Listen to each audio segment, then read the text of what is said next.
कि परमेश्वर ने मनुष्य से ऐसा प्रेम रखा कि उसने अपना इकलौता पुत्र यीशु मसीह हम सब के लिए दे दिया।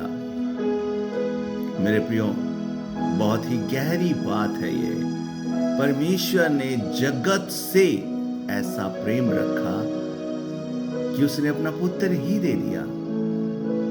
मेरे प्रियो, हम आज परमेश्वर को शायद एक छोटी सी बात समझते हैं या एक तुच्छ सा समझते हो, लेकिन वो परमेश्वर अपने प्रिय पुत्र से बढ़कर हमसे प्रेम करता है। परमेश्वर किसी को सजा देकर खुश नहीं है। उसने अपने पुत्र से, अपने प्रिय पुत्र से, आप ध्यान से उस शब्द को पढ़ेंगे, उसने अपने प्रिय पुत्र से ज्यादा हमसे प्रेम किया, आपसे प्रेम किया, इस जगत से प्रेम किया कि उसने अपने पुत्र को ही दे दिया। और वो पुत्र मारा गया मेरे और आपके लिए कि हम उस सजा से बच जाएं, हम वो नरक जाने से बच जाएं। मेरे प्रियो, आप सोच सकते हैं कि वो परमेश्वर हमसे कितना प्रेम करता है। He loves you, my dear।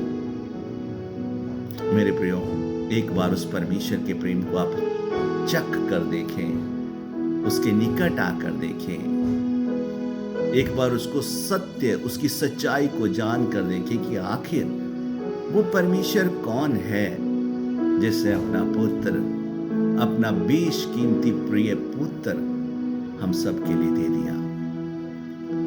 दिया ही नहीं, वो क्रूस पर उसका प्रिय पुत्र मर गया हमारी जगह कि हम उस अनंत काल के नरक से बच जाएं, हम उस अनंत काल की मौत से बच जाएं, हम स्वर्ग जाएं, हम परमेश्वर के संग रहें। मेरे प्रियो, प्रभु हमसे बहुत प्यार करता है। एक माँ से बढ़कर, एक डैडी से बढ़कर, एक शिक्षक से बढ़कर, एक दोस्त से बढ़कर, एक पत्नी से, एक पति से, एक बच्चों से बढ़कर परमेश्वर हमारे जीवन को बचाना चाहता है। इसीलिए पवित्र प्रभु के लोग यही प्रचार करते हैं कि हम वो काम ना करें जो मरने के बाद मनुष्य के आत्मा को नरक लेकर जाए। मेरे प्रियो, जिस प्रकार से हम मनुष्य पैदा होता है, उसके बाद उसका मरना सत्य है। दुनिया का कोई भी वैज्ञानिक, कोई भी साइंस जितना मर्जी पैसा बटोर ले, हमें मनुष्य को, इंसान को मृत्यु से नहीं बचा सकता। ना कोई ऐसी साइंस है, ना कोई ऐसा विज्ञान है, ना पैसा है, ना कोई ऐसी ताकत है जो मनुष्य को मरने से बचा सके। जिस प्रकार से मनुष्य का पैदा होना, उसके बाद उसका मरना नियुक्त है, उसी तरीके से मेरे अजीजों, मनुष्य का न्याय होना भी नियुक्त है। अर्थात मनुष्य उस सृजनहार के आगे खड़ा होगा जिसने मनुष्य को बनाया है। अब जब मनुष्य उस परमेश्वर के सामने खड़ा होगा, क्या वो उस परमेश्वर से आंख उठाकर बातें कर सकेगा?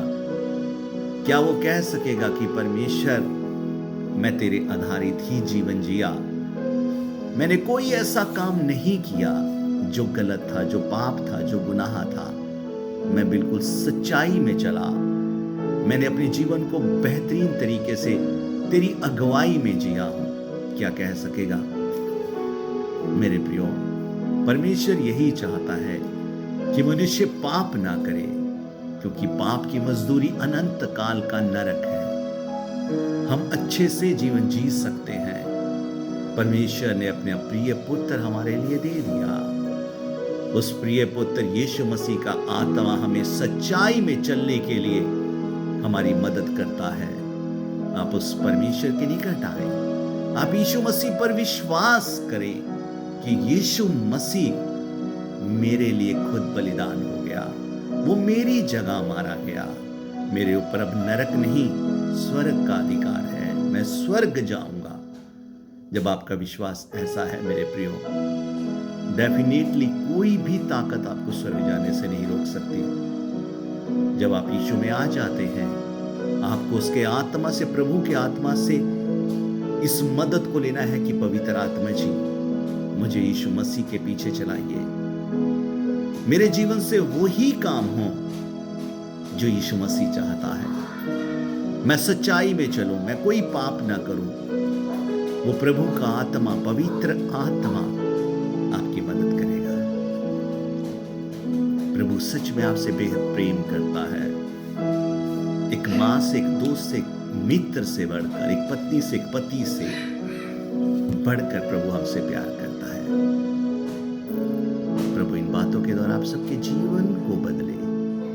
मैं प्रभु यीशु मसीह का सेवक इवांजलिस्ट अजय